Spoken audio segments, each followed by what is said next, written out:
ನಮಸ್ಕಾರ ಗೆಳೆಯರೇ, welcome back to new video. ಚಿಕ್ಕ ಹಳ್ಳಿಯೊಂದರಲ್ಲಿ ಅರುಣ್ ಎಂಬ ಬುದ್ಧಿವಂತ ಹುಡುಗ ವಾಸಿಸುತ್ತಿದ್ದನು. ಅವನ ತಂದೆ ರೈತ ಮತ್ತು ತಾಯಿ ಗೃಹಿಣಿ. ಮನೆಯಲ್ಲಿ ಪರಿಸ್ಥಿತಿ ಶ್ರೀಮಂತವಾಗಿರಲಿಲ್ಲ, ಆದರೆ ಅವರು ಪ್ರಾಮಾಣಿಕತೆ ಮತ್ತು ಕಷ್ಟಪಟ್ಟು ದುಡಿಯುವುದನ್ನೇ ಜೀವನದ ದೊಡ್ಡ ಸಂಪತ್ತು ಎಂದು ನಂಬಿದ್ದರು. ಅರುಣ್ ಕೂಡ ತನ್ನ ತಂದೆ ತಾಯಿಯ ಮಾತುಗಳನ್ನು ಗೌರವಿಸುತ್ತಿದ್ದನು. ಒಂದು ದಿನ ಕಾಲೇಜಿನಿಂದ ಮನೆಗೆ ಬರುತ್ತಿದ್ದಾಗ ಶಾಲೆಯ ರಸ್ತೆಯ ಬದಿಯಲ್ಲಿ ಒಂದು ಸಣ್ಣ ಪರ್ಸ್ ಅವನ ಕಣ್ಣಿಗೆ ಬಿತ್ತು. ಅದನ್ನು ತೆಗೆದು ನೋಡಿದಾಗ ಅದರೊಳಗೆ ಸಾಕಷ್ಟು ಹಣ, ಕೆಲವು ದಾಖಲೆಗಳು ಮತ್ತು ಗುರುತಿನ ಚೀಟ ಇತ್ತು. ಅದರ ಜೊತೆ ಅವರ ಸ್ಮಾರ್ಟ್ಫೋನ್ ಕೂಡ ಸಿಕ್ಕಿತ್ತು.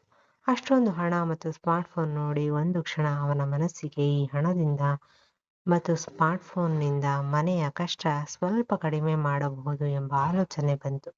ಆದರೆ ತಕ್ಷಣವೇ ತಂದೆಗೆ ಹೇಳಿದ ಮಾತು ಅವನಿಗೆ ನೆನಪಿರಬಾಯಿತು. ನಮ್ಮದಲ್ಲದ ವಸ್ತು ಎಷ್ಟು ಬೆಲೆ ಬಾಳುವುದಾದರೂ ಅದನ್ನು ಹಿಂದಿರುಗಿಸುವುದೇ ನಿಜವಾದ ಪ್ರಾಮಾಣಿಕತೆ. ಅರುಣ್ ಆ ಪರ್ಸ್ನಲ್ಲಿದ್ದ ಗುರುತಿನ ಚೀಟಿಯನ್ನು ನೋಡಿ ಅವರ ಮಾಲೀಕರ ವಿಳಾಸವನ್ನು ಹುಡುಕಿಕೊಂಡು ಅವರ ಮನೆಗೆ ಹೋದನು. ಮನೆಯ ಮುಂದೆ ಒಬ್ಬ ವಯಸ್ಸಾದ ವ್ಯಕ್ತಿ ತುಂಬಾ ಆತಂಕದಲ್ಲಿ ನಿಂತಿದ್ದನು. ಅರುಣ್ ಅವರನ್ನು ಕೇಳಿದನು, ಅಂಕಲ್, ನಿಮ್ಮ ಹೆಸರು ಶಿವಣ್ಣನಾ? ಹೌದು ಮಗನೇ, ಯಾಕೆ ಕೇಳ್ತಿದ್ದೀಯಾ ಎಂದು ಅವರು ಉತ್ತರಿಸಿದರು. ಅರುಣ್ ತನ್ನ ಕೈಯಲ್ಲಿದ್ದ ಪರ್ಸ್ ಅವನಿಗೆ ಕೊಟ್ಟನು.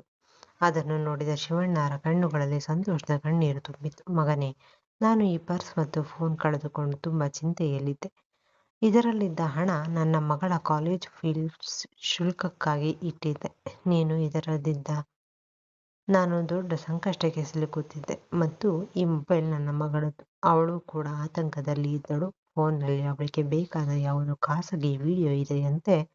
ಅವರು ಅರುಣ್ಗೆ ಬಹುಮಾನವಾಗಿ ಹಣ ನೀಡಲು ಮುಂದಾದರು. ಆದರೆ ವರುಣ್ ವಿನಯದಿಂದ, ನನಗೆ ಬಹುಮಾನ ಬೇಡ ಅಂಕಲ್, ನಿಮ್ಮ ಸಂತೋಷವೇ ನನಗೆ ಸಾಕು ಎಂದು ಹೇಳಿದನು.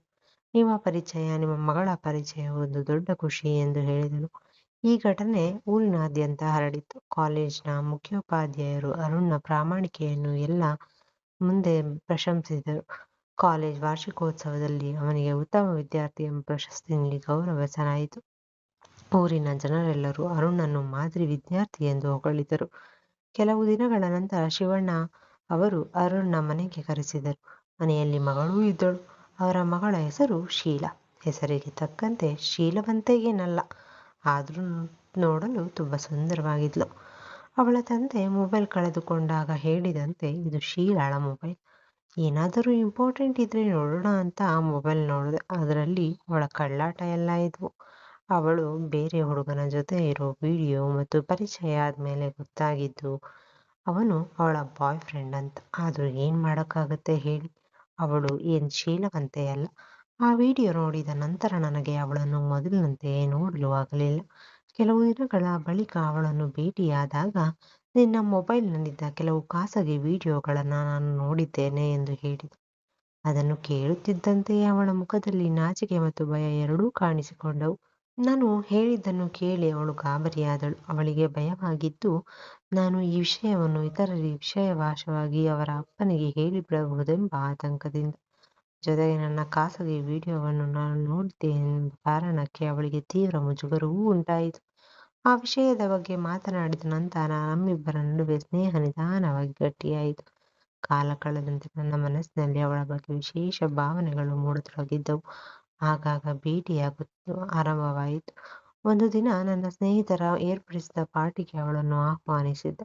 ಎಲ್ಲರೂ ಸೇರಿ ನಗು, ಮೋಜು, ಮಸ್ತಿ ನಡುವೆ ಪಾರ್ಟಿ ಚೆನ್ನಾಗಿ ನಡೆಯುತ್ತಿತ್ತು. ಸ್ವಲ್ಪ ಸಮಯದ ನಂತರ ಅವಳ ಪ್ರಿಯಕರನಿಂದ ಪದೇ ಪದೇ ಕರೆಗಳು ಬರಲು ಆರಂಭವಾದವು. ಅವಳು ಕರೆ ಸ್ವೀಕರಿಸಬೇಕೇ ಅಥವಾ ಬೇಡವೇ ಎಂಬ ಗೊಂದಲದಲ್ಲಿದ್ದಳು. ನನಗೊಂದಿಗೆ ಹೆಚ್ಚು ಸಮಯ ಕಳೆಯಬೇಕೆಂಬ ಕಾರಣದಿಂದ ಕೆಲ ಹೊತ್ತು ಕರೆಗಳನ್ನು ಕಡೆಗಣಿಸಿದಳು. ಆ ಕ್ಷಣದಲ್ಲಿ ನನ್ನ ಮೇಲೆ ಅವಳಿಗೆ ನಂಬಿಕೆ ಹೆಚ್ಚಾಗಿದೆ ಎಂಬ ಭಾವನೆ ನನಗೆ ಉಂಟಾಯಿತು. ಅಡ್ವಾಂಟೇಜ್ ಅಲ್ಲಿ ಅವಳ ಮೈ ಮುಟ್ಟೋಕೆ ಹೋದೆ. ಅವಳು ಸುಮ್ಮನೆ ಇದ್ಲು. ಅವಳಿಗೂ ಅದೇ ಬೇಕಿತ್ತು ಅನ್ಸುತ್ತೆ. ಅದಕ್ಕಿಂತ ಜಾಸ್ತಿ ನನಗೂ ಅದೇ ಬೇಕಿತ್ತು. ರೂಮ್ಗೆ ಹೋದ್ವಿ. ಅವಳು ಕ್ಯಾಪ್ಸಿಕಮ್ ತಿನ್ಬೇಕು ಅಂತ ಕ್ಯಾಪ್ಸಿಕಮ್ ತೆಗೆದ್ಲು. ಕ್ಯಾಪ್ಸಿಕಮ್ ಎಣ್ಣೆಗಾಯಿ ಮಾಡಿಕೊಡು ಅಂತ ಕೇಳಿದ್ಲು. ನಾನು ಸ್ಟವ್ ಹಚ್ಚಿ ಕ್ಯಾಪ್ಸಿಕಮ್ ಸಿಪ್ಪೆ ಎಲ್ಲ ತೆಗೆದಾಕ್ಬಿಟ್ಟೆ, ಎಲ್ಲ ಚೆನ್ನಾಗಿ ಕುಕ್ ಆಗುತ್ತೆ ಅಂತ. ನೆಕ್ಸ್ಟ್ ಕುಕ್ ಮಾಡೋಕೆ ಸ್ಟಾರ್ಟ್ ಮಾಡಿದೆ. ಅವಳಿಗೆ ನಾನು ಕುಕ್ ಮಾಡ್ತಾ ಇರೋದು ನೋಡಿ ನೋಡಿ ಇಂಪ್ರೆಸ್ ಆದ್ಲು. ನಾನು ಎಲ್ಲ ಕುಕ್ಕಿಂಗ್ ಮುಗಿಸಿ ಊಟ ಮಾಡಿದ್ವಿ ನಾವಿಬ್ಬರೇ. ನಾನು ಕುಕ್ ಮಾಡ್ತಾ ಇರೋದನ್ನು ನೋಡಿ ಅವಳು ತುಂಬ ಖುಷಿಪಟ್ಲು. ಇದರಿಂದ ಅವಳು ಖುಷಿಯಾದ್ಲು, ನಾನು ಖುಷಿಯಾದೆ. ತುಂಬ ದಿನ ಆದಮೇಲೆ ಈ ಖುಷಿ ನಮ್ಮಿಬ್ಬರಲ್ಲೂ ಇತ್ತು. ಅವತ್ತು ಅದೇ ದಿನ ಅಲ್ಲೇ ಮಲ್ಕೊಂಡು ಇಬ್ಬರು ಎದ್ದು ಬೆಳಗ್ಗೆ ನಮ್ಮ ಮನೆಗಳಿಗೆ ಹೋದ್ವಿ. ಒಂದು ಸಣ್ಣ ಒಳ್ಳೆಯ ಕೆಲಸ ಇಬ್ಬರ ಜೀವನದಲ್ಲಿ ದೊಡ್ಡ ಬದಲಾವಣೆಯನ್ನು ತರಬಲ್ಲದು ಎಂಬುದನ್ನು ಅರುಣ್ನ ಜೀವನವೇ ಸಾಬೀತುಪಡಿಸಿತ್ತು. ಅವನು ಮಾಡಿದ ಒಂದು ಸಣ್ಣ ಸಹಾಯವೇ ಅವನ ಬದುಕಿನಲ್ಲಿ ಹೊಸ ತಿರುವನ್ನು ತಂದಿತ್ತು. ಆ ಸಹಾಯದ ಮೂಲಕ ಅವನಿಗೆ ಒಳ್ಳೆಯ ಸ್ನೇಹವೂ ದೊರೆಯಿತು. ನಂತರ ಅವಳು ಅವನ ಜೀವನದ ಭಾಗವಾಗುತ್ತಾ ಅವನಿಗಾಗಿ ಪ್ರೀತಿಯಿಂದ ಅಡುಗೆ ಮಾಡಿಕೊಡುವಷ್ಟು ಆತ್ಮೀಯಳಾದ್ಲು. ಕೆಲವೊಮ್ಮೆ ಜೀವನವನ್ನು ಬದಲಾಯಿಸುವುದು ದೊಡ್ಡ ಸಾಧನೆಗಳಲ್ಲ, ಸಮಯಕ್ಕೆ ಮಾಡಿದ ಒಂದು ಸಣ್ಣ ಒಳ್ಳೆಯ ಕೆಲಸವಷ್ಟೆ. ಇಲ್ಲಿಗೆ ಈ ಕತೆ ಮುಗಿಯುತ್ತದೆ. ಸ್ನೇಹಿತರೆ, ನಿಮಗೆ ಈ ಕತೆ ಇಷ್ಟವಾಗಿದ್ದರೆ ಲೈಕ್ ಮಾಡುವುದನ್ನು ದಯವಿಟ್ಟು ಮರೆಯಬೇಡಿ. ಮತ್ತೆ ಇಂತಹ ಇನ್ನಷ್ಟು ಕತೆಗಳಿಗಾಗಿ ನಮ್ಮ ಚಾನಲನ್ನು ಸಬ್ಸ್ಕ್ರೈಬ್ ಮಾಡಿಕೊಳ್ಳಿ.